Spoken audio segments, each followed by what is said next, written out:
Ross Chastain used the wall all the way around this racetrack. Logano has been the class of the field. Check out the big brain on Brad. Yeah, I need to change my underwear.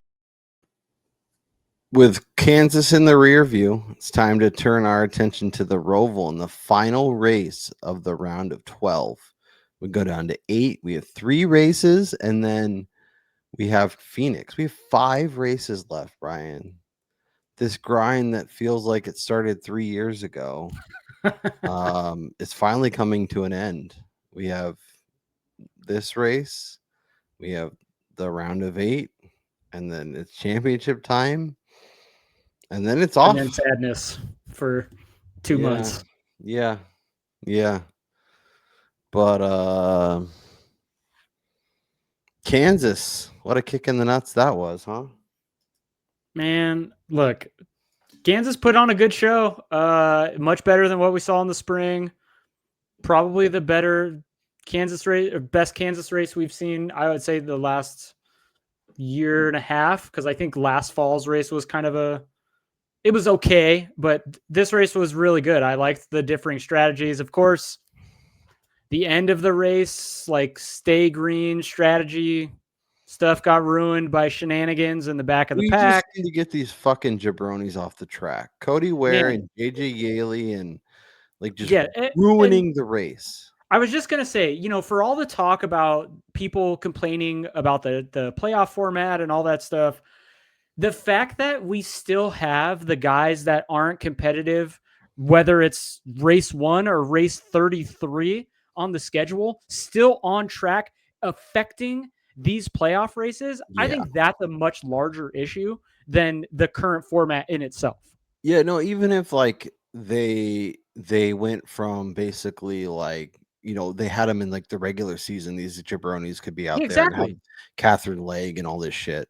But like once the playoffs start, cut the field down.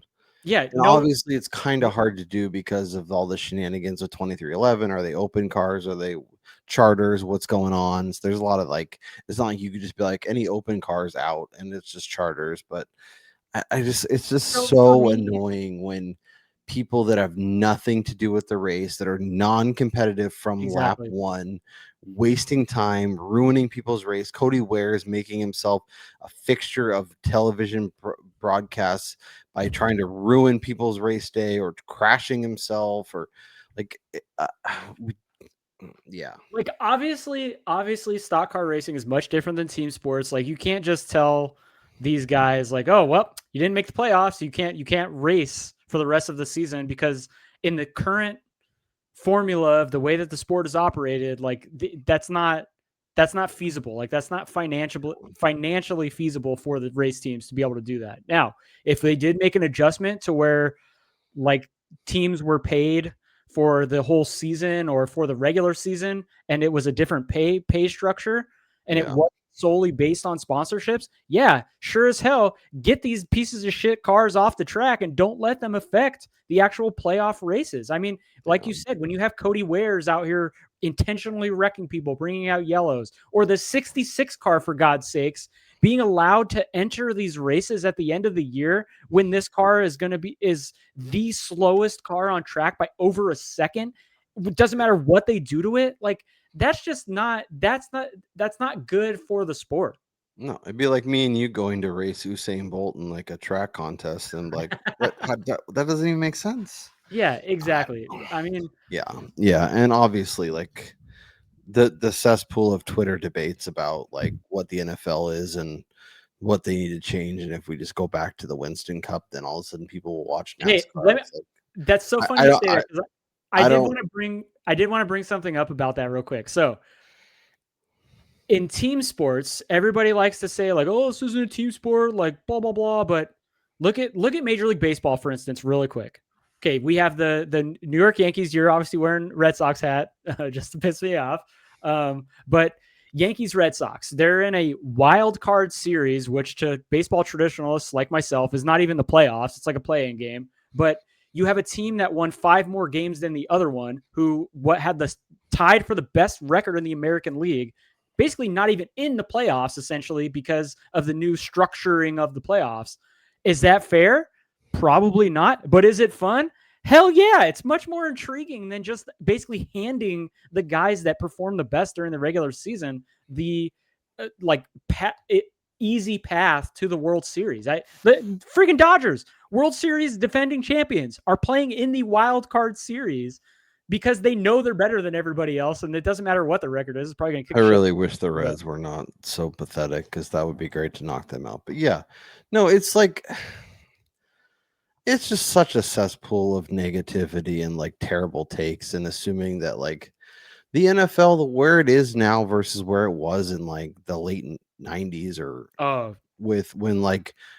I guess mid 90s, when Jeff Gordon and Dale Earnhardt and stuff were really popular. Like, that's, I don't know, it's not the same thing. Just talking about the ratings thing real quick, I don't think people realize the impact that fantasy sports, or in particular fantasy football, forget about the betting part of it, because that's only a couple years old here and that's still growing. But I mean, fantasy it is sport, what it isn't. But yeah, I see what you're saying. And fantasy football has been quite possibly the biggest impact to the NFL's growth that the sport has ever seen. I don't care what people say. I mean, you're talking about bringing in people who don't watch sports at all, participating in this. It's the reason why March Madness is as watched as it is, because people who don't watch sports fill out a bracket.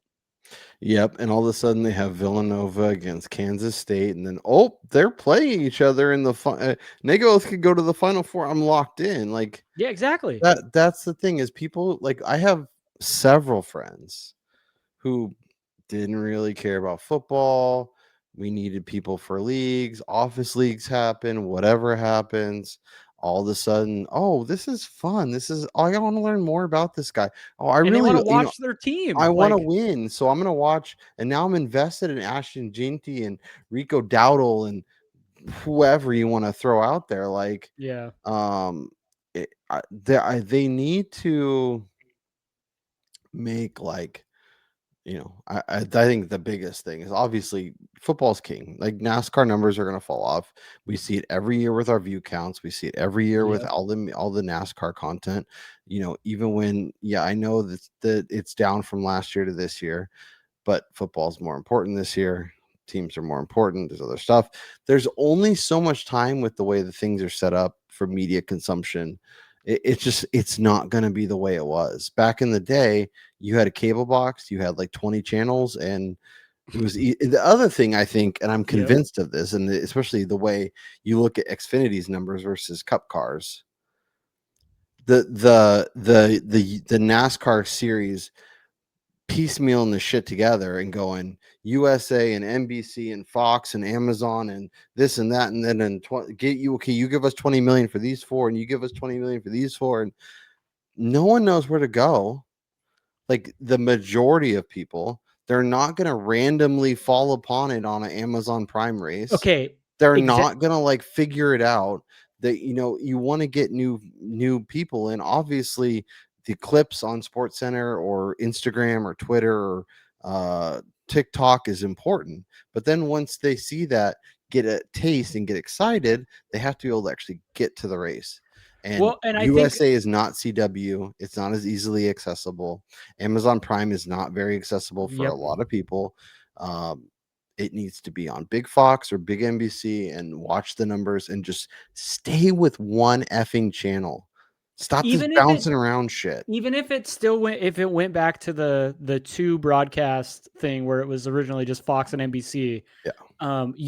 You hit the nail on the head, and this is something I've been pounding the table at for the last week plus here, is that USA Network is technically a cable channel that not everybody gets, whereas the CW is basically an over-the-air station that you could get with an antenna in a lot of places, a lot of rural places that say they don't have cable. I know a lot of people cut the cord and they just use an antenna. So you're going to be able to get CW, which is why the Xfinity race is still going to get a decent amount of views, because more people simply have access to it and will come across it when they're just scrolling their channels. Well, especially on a college football Saturday when NBC has games, and it's usually like the next one, and then you get to ABC, and then you get to Fox. Like, all the games are in there, and the race is on.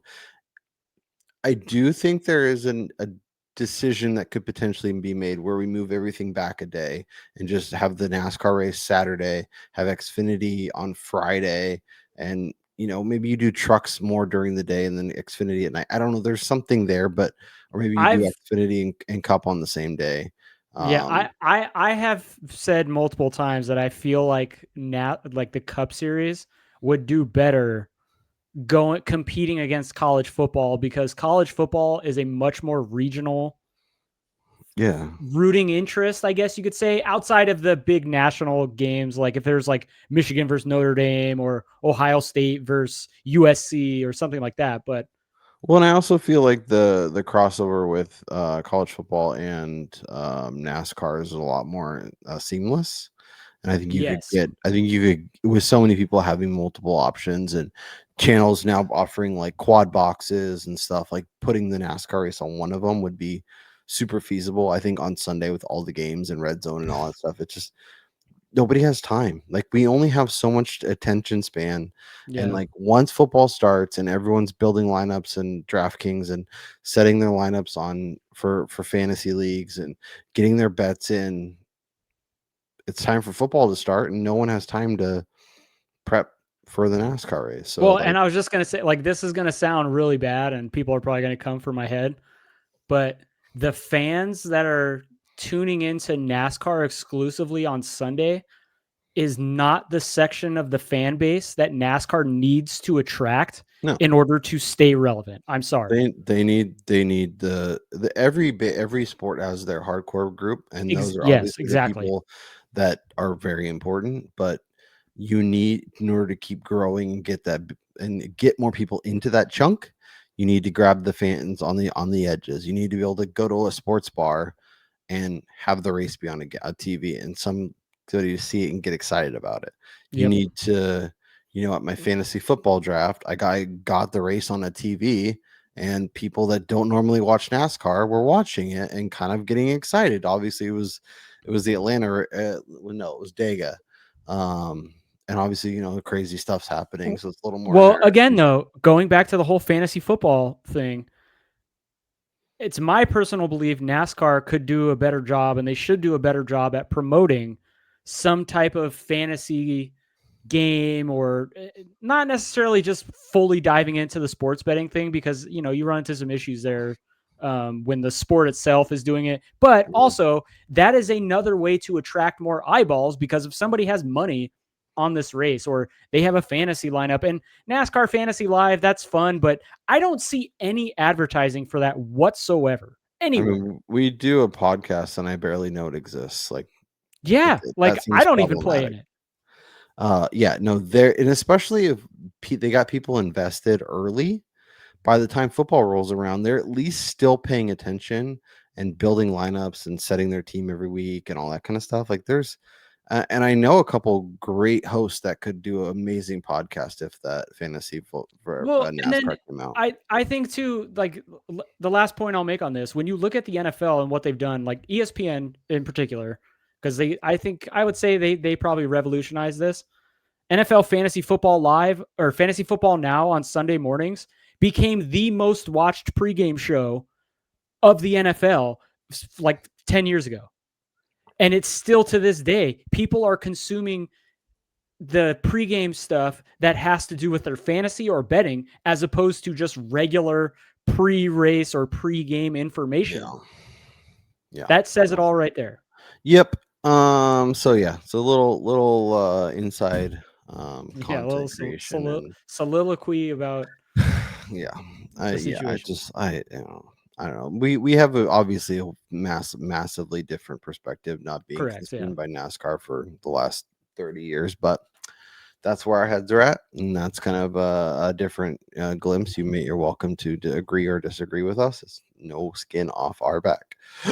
Let's talk Kansas. I will pull up my screen and we can go through the shit show that was Kansas. I will say, if you have yet to do that, smash the like, smash subscribe.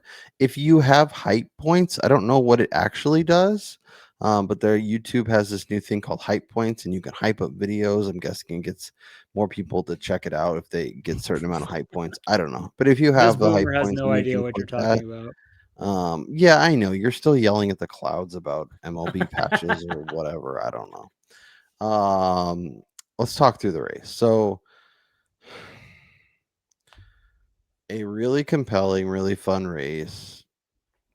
Got super annoying. I know ultimately it was a fun race. It was an exciting finish. There was stuff that happened. Everybody's favorite Chase Elliott ends up in victory lane. I'm super annoyed by this stupid fucking race. Me and you both. Yeah. We had so much. Like we had Christopher Bell. I had you had Bubba Wallace. Who else did we have? Chase Briscoe. Chase Briscoe. I had Logano and Blaney, and there was a point where they were running great, and of course they all get caught up in the accident and And then let me just completely. point out, we didn't have him, but we know a lot of people that did have Denny Hamlin Yeah. tickets or were really high on Denny. Like, Well, I feel like we even talked about that Saturday night and in Wormy's Previous Poll on Sunday. Like yeah, that number is so compelling. He looks awesome. Imagine having 6 or 8 or whatever you got. I Seeing probably him would have. dominate. The best car didn't win. Yeah, the best car did not win. The best car didn't win yet again. It's very rare. So I don't yeah, think we'll have that issue this week, but let's finish off Kansas and then we'll talk about that. We'll head to the Roval and talk about that here in a minute. But yeah, Blaney obviously was much better than 24th. Got caught up, had a terrible end of the race. Hamlin we had here.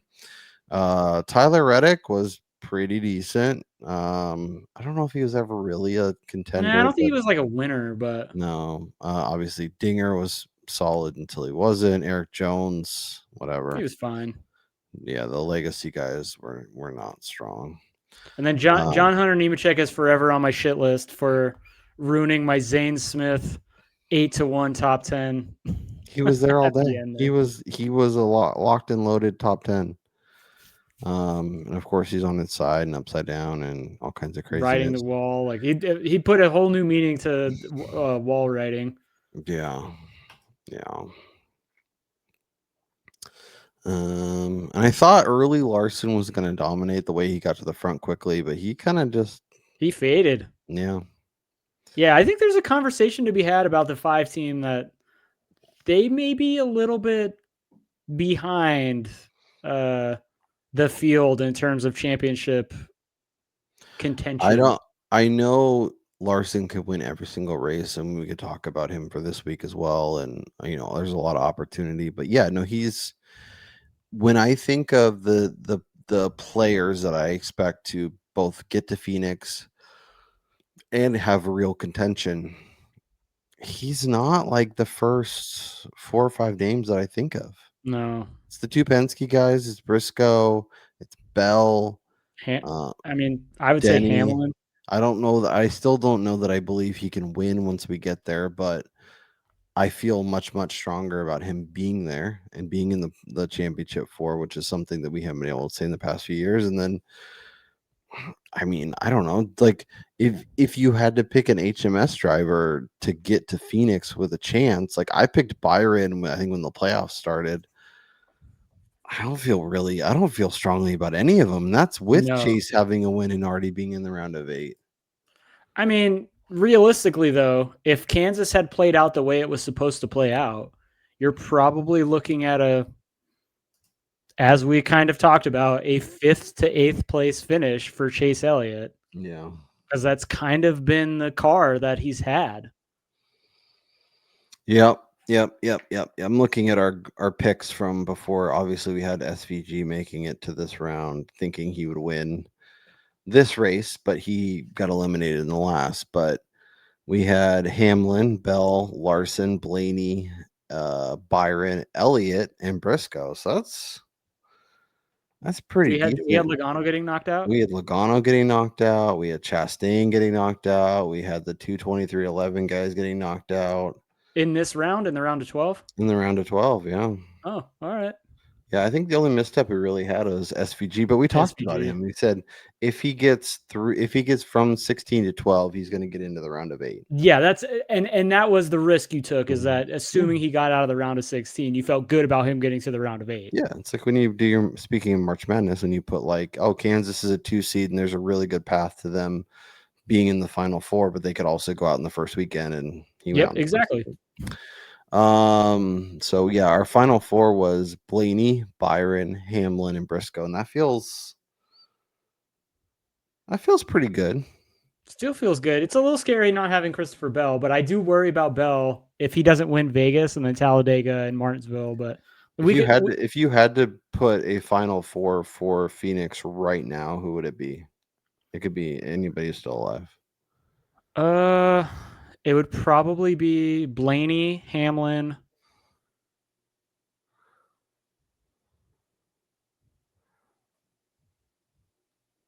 probably Byron, and if he gets through Logano, that's kind of like, Yeah, Byron just feels like, I don't know that I feel like he's gonna win, but I feel like I don't think he can win, but he's so solid that he'll get there. yeah, exactly. I'm kind of in Blaney, Byron. I think, man, Blaney, Byron, and then 2 of the JGR guys is kind of what I'm thinking right now. Well, I kind of factored in. Obviously, we took a little detour here, but I kind of factored in where they are right now in the point standings as we head to the Roval with nothing guaranteed. Because when you look at Briscoe and Logano, they're 21 and 13 points above the cut line respectively. Yeah. Neither of them is safe to advance at this race. I was telling you I have 2 futures tickets currently for the championship, and it's Briscoe and Logano, and neither of them. You're like, they could both be out, and I'm like, what a world I want to live in, Brian. I would not feel comfortable if I was Chase Briscoe right now, for sure. And that's stupid because he was so good in the round of 16. And now he's like potentially out in the round of 12. I guess that makes it exciting and compelling. Well, and whatever. Okay, so I guess if they kept the same playoff format, again, we're going on another tangent. Well, I mean, we're talking about the Roval in a race where SVG will probably dominate and betting outright. Well, no. What I wish they would do is, once the playoffs start, the points that you accumulate during the playoffs should not be resetting after the rounds. No. Like, if you win a race in the round of 16, that should be a huge thing for you going. And it should carry over into the next round. And also, too, that would also eliminate guys, say, taking races off to get to the next round, because they won a race, but that doesn't necessarily mean that you're going to start as well the next round either, because if you then go out and you put out 2 clunkers, you could start the next round as the last place. Right. And we'll talk about kind of the expectations too, because there is a lot of like, will they just point their way? Will they go for a win? Are they locked in? Are they not? There's so much shit going on. But speaking of betting, I had Briscoe, Blaney, Do you feel like the Dinger was a top 10 car? I think he could have gotten there. Yeah. And probably not top 5. The 10 to 1 number felt good. So that's why I don't think he's top 5 fraction. And then obviously Byron couldn't beat Larson. So rough scenes. You had Briscoe, Barry, Blaney. The Bell top 5 was genius. I kind of wish I had went heavier on that. Yeah, I was sitting in my phone Sunday morning going, Blaney for a top 5, or not Blaney, Bell for a top 5, Briscoe for a top 5, Denny for a top 5. The odds of like 2 of those guys feels really, really good. I should probably just hit those, build that bankroll. No, I didn't do that. I bet Ross Chastain and other stupid stuff. So, Austin Cindric to top 10. Austin Cindric is completely dead to me. That dude is so useless. He's so useless. If his name was Austin like Hedges, like he would be out of Cup car. Oh man, a 179 hitter this year, Austin Hedges. Let's get Austin Cindric and Ty. I don't know, Ty Gibbs. I go back and forth, but I would like. They're the same guy. They're the I same would guys. like to see Saturday superheroes, and then Sunday shit goes wrong. Carson Hocevar and Eric Jones in those cars and see what happens. That's another story for silly season. So still hanging on to a little bit of green. I know we were feeling real high and mighty last week after the Briscoe win or the Blaney win rather. Any other Kansas takeaways? Any thoughts? Anything you're thinking about as we know Vegas is coming up? Do you have any strong takes? Anything that's changed maybe about kind of expectations as we head to Vegas? Denny Hamlin. Yeah. Yeah, I feel very strongly that when we go to Sin City, Denny should be the favorite. He's probably going to unload like a maniac. As long as disaster doesn't strike here at the Roval, that's kind of where I'm leaning. Like I can say right now, if he opens at 5, because Larson's probably still the favorite, right? yeah, Kind of like we saw at Kansas. Yeah, maybe. Maybe it's like a 4-6 combo type thing where Larson's. I mean, if Hamlin opens at 6, I'm probably going to play that. Okay. Good to think about. Speaking of odds, let's look. SVG plus money. Well done, Caesars. Plus 105. Okay, let's talk about it this way. Is there a difference in your mind between a true road course, street course, whatever, and the Roval?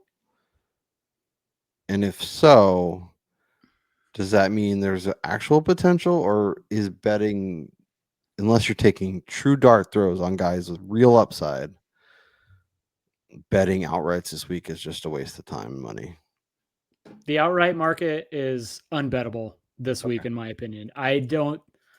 People can talk about all this shit about, this isn't a traditional road course. He didn't win last year. And mind you, this was me at the beginning of this year. Oh yeah, we got like, kicked in the nuts so many times betting against him at Sonoma and Mexico and here and there. No, I think it's important to realize that even last year, not only did he come home inside the top 10, I think he finished 7th or something of that nature, but he had to deal with a spin during that race. He was in the 2nd or 3rd car for Colleague. He was actually in the 13, not the 16, which also means that he gets by far the worst pit crew for the race. Again, it was his first time there. I just don't see how the trends of this season don't continue and Shane unloads. Mind you, we could throw away practice because he's going to look fast, but practice doesn't really matter to me. If he qualifies anywhere near the front or on the front row again, you could kiss any chance of anybody keeping up with him goodbye. Well, and it was just like he would just baby the car around the track, and when it was he almost had a 2-second lead in the first stage last year. Yeah, don't bet any. I'm gonna give you a couple names that I bet.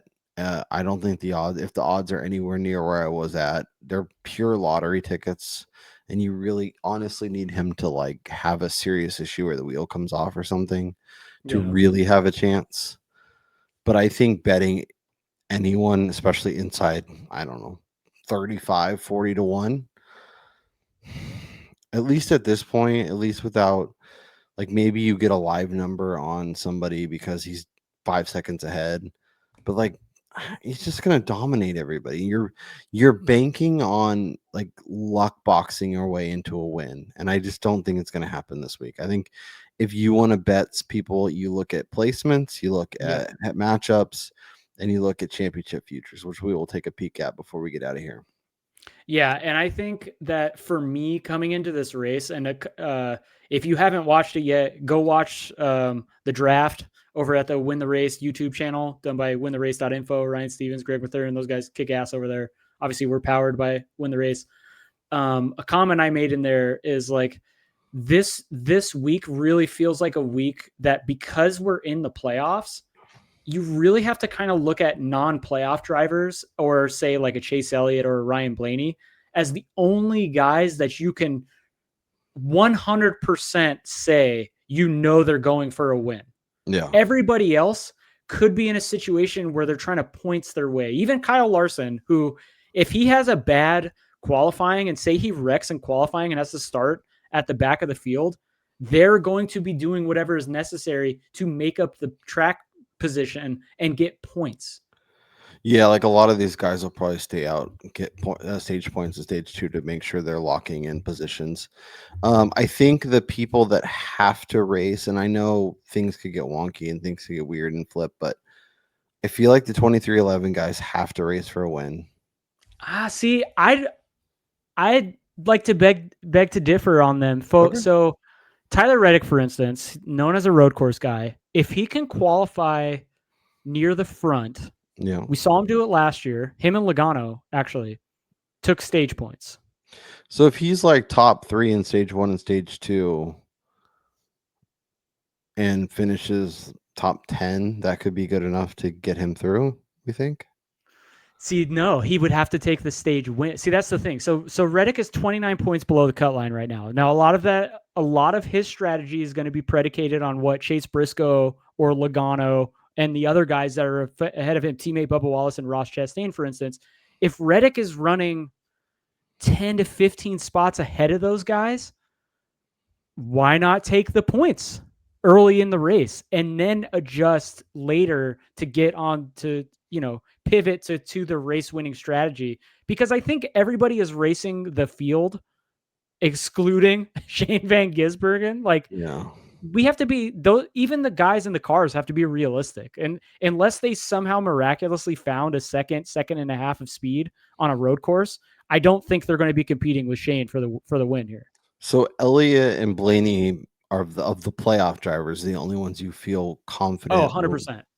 Because I think Larson, if he's fast enough, he can probably do what he did last year and be able to be up front, flip the stage, and still finish inside the top 10 of the stage to hopefully advance.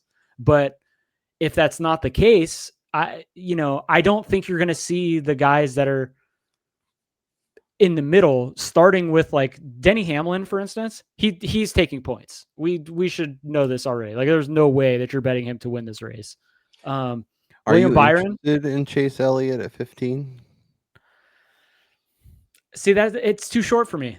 With Shane in the field, It would have I to be need like 25. 25, right? 30? Yeah, like 25, 30. I just think that Shane is so OP. I know I keep saying this, but he is a cheat code on road courses. Yeah. So for full disclosure, I bet Blaney. I got 80, not 33. Yeah, the openers on the Penske guys were stupid.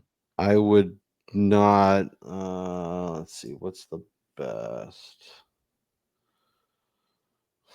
Yeah, the numbers are gone. They're toast. There's 40 at MGM.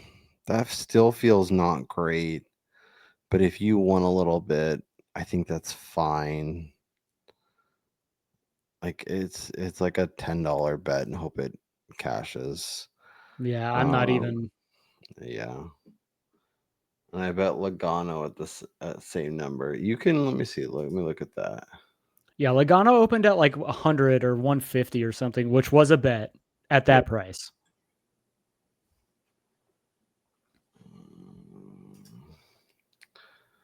I think if I'm pulling up the motorsports. Let's see here. Logs is still 80 at MGM. I'm going to add that to the card. Very small play. I don't. I think 75 or better on him is worth worth a nibble. I think, as you were pointing out, Brian, he's much better at this track than I think people realize. Yeah, and I think something to consider too with the Penske guys is that they qualify really well here.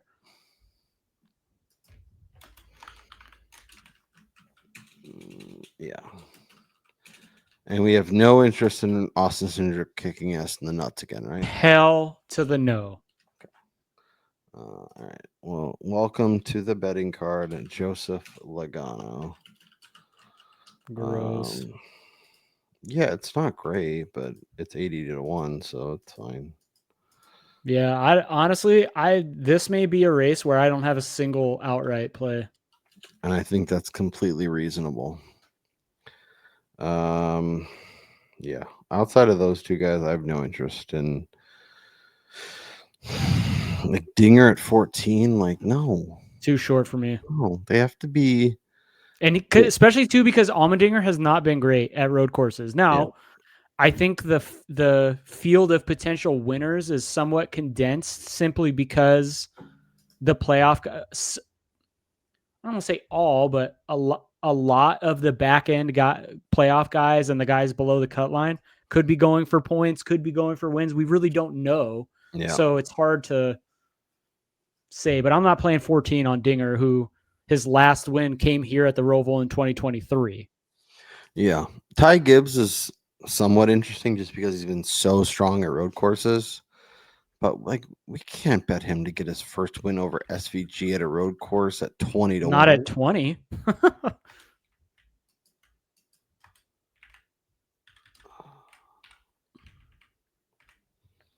Yeah, 20 is way too short. Yeah. All right. So obviously we're not betting any outrights. In terms of top 3, top 5 guys that you could see finishing near the front, maybe not winning, but having a good chance to put it podium top 5. Is there a name or two that you're really drawn towards? This is going to sound gross and goes against our channel motto as the Chase Elliott hater channel.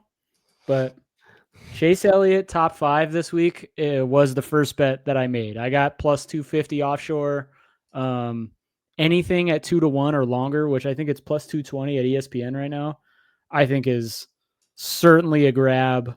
This is the first time that this team has been able to actually race at this race in the Gen 7 era for a win, not just points. Alan Gustafson has been hammering the table with that mindset all day in the media tour after winning. And so I love this camp to go out there and be on the strategy that keeps them near the front for a race win, which in turn means that they're going to be racing, first through fourth or fifth pretty much the entire day when everything cycles out. Yeah. Like he through stage 2, he's been third, first, 10th, second, first, sixth. Like he'll be in contention through 2 stages and potentially actually not finish as strong in stage 2, knowing that he's actually going for a win in stage 3. Well, even in stage 1, like if he's running up front, yeah, he might be, and he pits with like 2 to go, he might finish that stage 8th, 9th, Chris Bell's interesting to me. Top 3 price is a little short. Top 5 is a little short. I might wait just to see him be in a good spot. Let's see where that number goes. Yeah, I think the other guy for me, and full disclosure, I've bet all 3 of these personally. I don't know what the number, if this market even exists, but I bet Ty Gibbs in a group against Ross Chastain, Kyle Busch, and Alex Bowman, while I was also shopping Ty Gibbs's top 5 numbers, top 10 numbers, and trying to see if there was a top Toyota price that would pique my interest. Because I do think that Gibbs has been the most consistent at road courses this season for him in terms of what tracks. Yeah. And again, like Elliott, like AJ Allmendinger, like SVG, not being in the playoffs or being locked into the next round allows them to stay on the strategy to go for a race win, not just points race. Speaking of Gibbs in groups, there's one with this is on 365, Reddick, Byron, and Busher, and Gibbs is plus 425. Reddick, Byron, and Busher.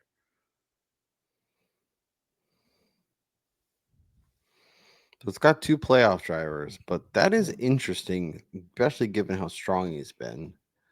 Yeah, I think the Byron part of it and yeah, the Byron especially part of it kind of scares me. Points, like it's hard to. Yeah. If that was like If that was Alex Bowman instead of Byron, I would feel much more comfortable playing. Dennis Hamlin in a group with Suarez, Jones, and Zane Smith. It's plus Not one. at that price. No. I think Denny Hamlin could go out there. He's going to run for the first and second stage, and he's going to try to maximize his stage points and then just try to finish like 14th or 15th at the end of the race. Blaney in a group with Chastain, KFB, and Carson Hocevar.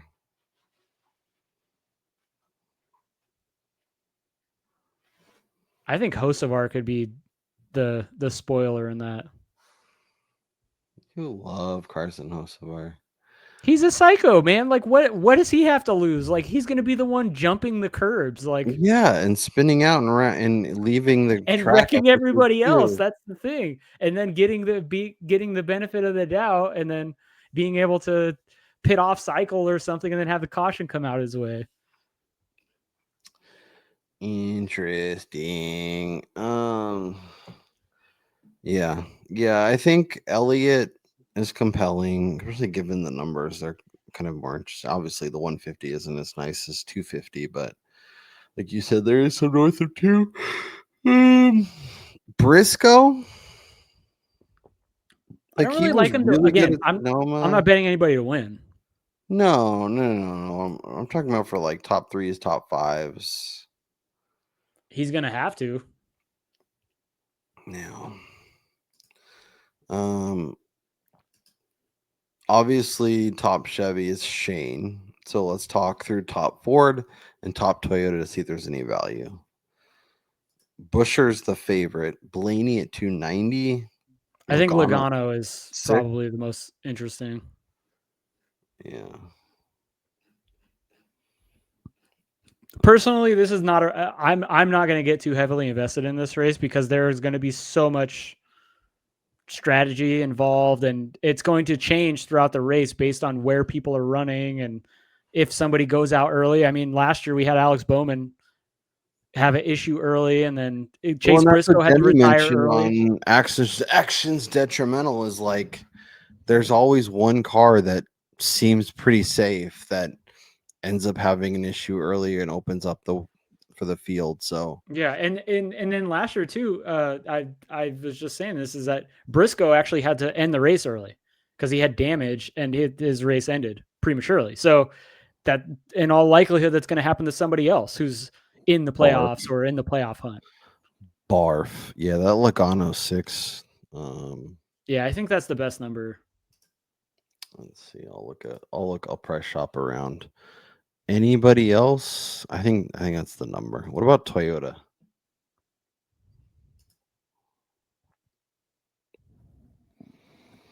Can you make a case for Ty Gibbs, Chase Briscoe? Based on price solely, Bubba Wallace at 20 to be top Toyota is probably a decent play. Yeah. Just for a sprinkle. Yeah. I mean, I feel like that's the move this week is you want to get sprankly. Yeah, you started 9th, finished 9th last year. Too. He gets the rabbit this week to chase Reddick during qualifying. I think there's a world where 2311 takes up the front row in qualifying. Now, Bubba probably falls rather quickly, or they do what they did. I believe it was Coda this year where they qualified up front, and then Bubba basically gave the corner to Reddick to allow him to go out in front. But I already added this. Bubba Wallace top 10 plus 330 at FanDuel. That's a definite hit for me. I mean, he's been much better at road courses. He's another guy. He's well below the cut line. However, if stuff falls his way, like teammate Tyler Reddick, who knows? Maybe he's actually battling for points at the end of the race, not necessarily needing a race win. So, what number did you get on that? FanDuel's plus 330. Plus 330? Yeah. That's great. Yeah, I really like that. I know a lot of people. I mean, 3-1 at Caesars is a play too. I played it at 3 offshore. Play a fun game. We can play what's our favorite offshore, have them listed at. Take a guess. Take a wild guess. Plus 200. 150. Oh my gosh. It's like That's half the price. That's disgusting. It's so ridiculous. Well, that's They're why you got to booting people who diversify and are hope you don't get. ever have a chance of winning, and then they're giving you like fractions of a penny on. Yeah. Anyways, Oh yeah. Look at matchups. I think these are. is there fun. anyone from a matchup perspective as we kind of dive into it that you're more like you're interested to either fade or to try and find matchups in their favor? So honestly, I'd be looking to fade Denny Hamlin. Just because I think that their main priority is all going to be in the first two stages, and then it's just going to be hanging on from then on out for them in terms of points. I don't hate just here on Caesars looking at this, like Ryan Blaney plus 110 against Chase Briscoe. I think giving plus money on a driver who we know for a fact what their strategy is going to be versus a guy like Briscoe who, dependent obviously what's happening throughout the race, they could get off strategy just to guarantee themselves more points at the end of, say, stage 2, which affects their ability to finish ahead of a guy like Blaney. Yeah. You could take Carson Hocevar against Kyle Busch. That feels good. I'm not taking Hocevar in any matchups. Chase Elliott against Tyler Reddick. So that's another one I don't hate either. You're going to give me plus money on a, we give him a lot of shit for not being able to win, and especially not being able to win at road courses for the last 3 years. Yeah, but it's because we think he's still really good. Somewhere between like 4 and 7. Yeah, and this year again, he doesn't have to worry about points racing either. So he's on the optimal strategy right now for a fact. Like, we know that. Yeah. What about Ryan Blaney? This on ESPN. Ryan Blaney plus 100 versus Ty Gibbs. Ooh. I don't really want to fade Gibbs this week. I like either, Gibbs. But that nut price is nice. Yeah.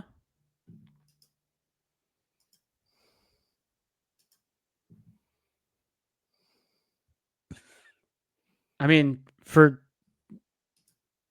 Reddick's minus 115 at ESPN, that's the same matchup, Reddick and Elliott. So that plus 100 is actually really good. Yeah. Ooh, ESPN also has Busher plus 120 against AJ Allmendinger. Yeah, I could see Busher just being like 9th and AJ doing something stupid and crashing. That's Briscoe hilarious. plus money is kind of interesting. It's William Byron. I don't really like to fade Byron. No. But it is interesting. Yeah, there's certain guys that I try not to fade too much. Yeah, mostly Chris Bell, William Byron, guys that I know are gonna be rock solid.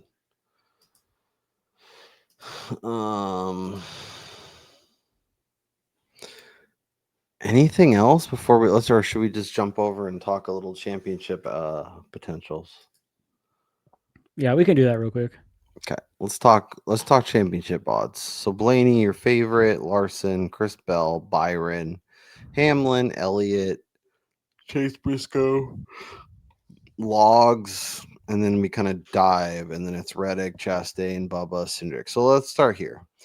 Are you interested in any of Reddick, Chastain, Bubba, and Cindric at long odds with the optimism of them surviving and advancing through this round and being in a good position for the round of 8?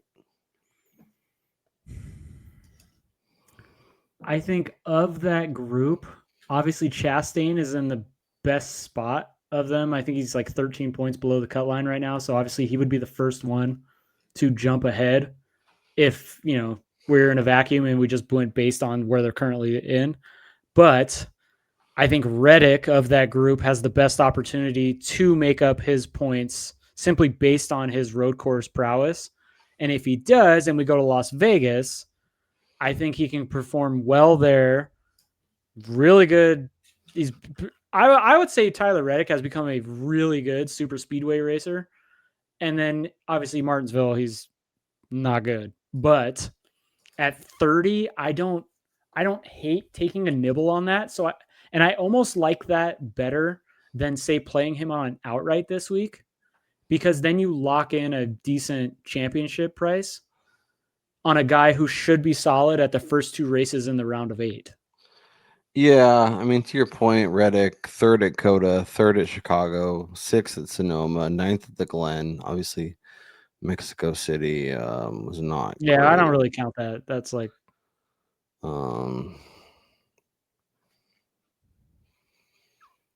Yeah, I think he's interesting. Like, man, how far have we, like, you want to talk about like a difference between like June even and now? Like, we have like no interest in Tyler Reddick. Like, I we mean, were betting that dude every week at 14, at 12, don't at 8. remind me. My bankroll has suffered severely because of the 45.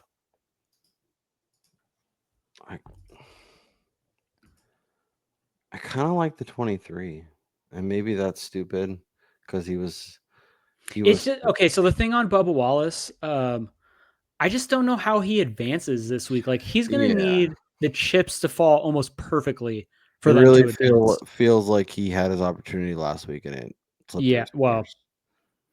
it got Yeah, I mean, we can. That's another argument for another that's day. an argument for another day there. But yeah, like if he can somehow get through, if he's weasels his way in through, Vegas is great for him. Talladega, Okay, all phenomenal right, but for him. hear me out on Wallace though. Even if he gets to Phoenix, who are going to be his competitors there?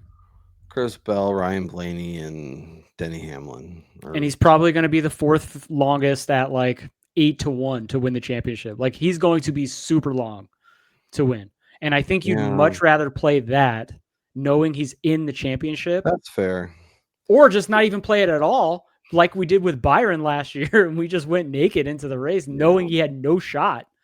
And he's been so much better, but it still feels like he's yeah. And then I think away. too, with a guy like Wallace, like, so 40 is not terrible. I have 50, which now is really not looking that great. But next week in Vegas, say he advances. In Vegas, he's probably 20-1, 25-1. I mean, he was 25-30 at Kansas, a track he's won at. He's never won at Vegas.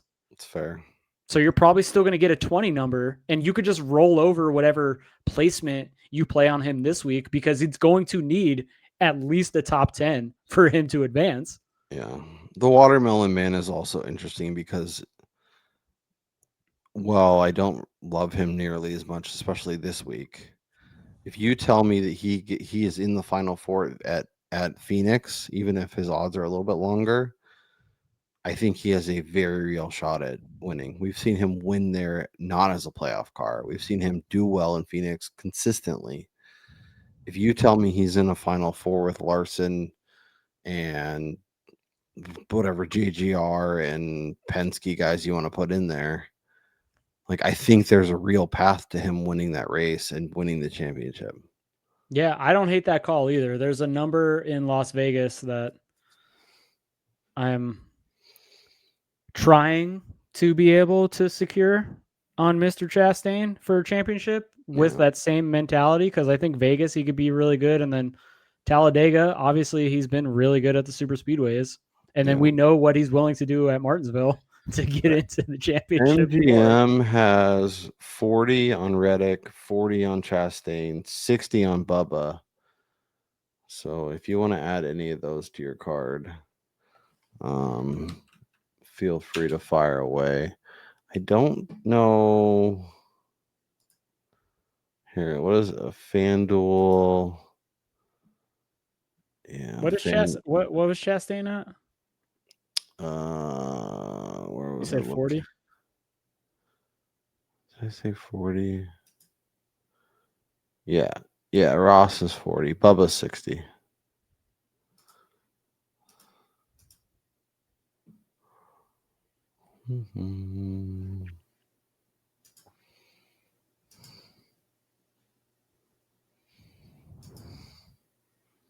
All right. Just for the show, I'm going to put the Chastain on there. Yeah. Would you bet 30 on Chastain, or does it have to be 40 or more? No, I got to get that extra 25%. Like, honestly, I want to bet like 50 or more with him below the cut line, but I don't know. I'll take the 40 for the show. The number in Vegas. It's really worth shopping if you have multiple odds, because like Cindric obviously sucks, but he's 40. He's 40 at DraftKings. He's 75 at Caesars, and he's 125 at MGM, 150 at MGM. So, and then there's other places where they're like 35 and 50. So, like, I don't know. Make sure you look around. And then I did want to mention, there's in no world can you play Logano or Briscoe right now with them sitting where they are in the points heading into the Roval. That's a dangerous proposition. Yeah, I have both of them at the 20s, and I'm happy about that. But we talked about they could both be out. Do you like Reddick, Bubba, Ross? Not really at those prices. To championship 4. Yeah, I think that market is completely cooked at this point, simply because you could get better numbers on like placements or race wins in the round of 8 than you can on that. So yeah, I think that's completely logical, Brian. It was good to get back. It was good to chat through it. We will be back in your feed Sunday morning. Appreciate everybody who is hanging with us through football season. We know football takes a lot of your attention, so we appreciate everybody who's still hanging out. We're always down to chat on the X machine, and we're looking for ways to keep this stuff going. So if you guys have thoughts, tweaks, changes, things you'd like to see as we head into 2026 and beyond, let us know. Are you on TikTok? Would that be helpful? YouTube Shorts? Old man yelling at clouds? Who knows? Make sure you click the like. Make sure you click subscribe on the way out if you get to do that. We wanted to get to 1,500 subs. We're close. Get us there. Make it happen. That's Brian Twining. I'm Kyle Robert. Go watch the draft with our friends that win the race. Make sure you're watching Pre-Race Poll every Sunday morning. It's on like 2 hours before football, so we have plenty of time to get that done, get our show in, get everything done. Enjoy the rest of your week, and we'll talk to y'all next time.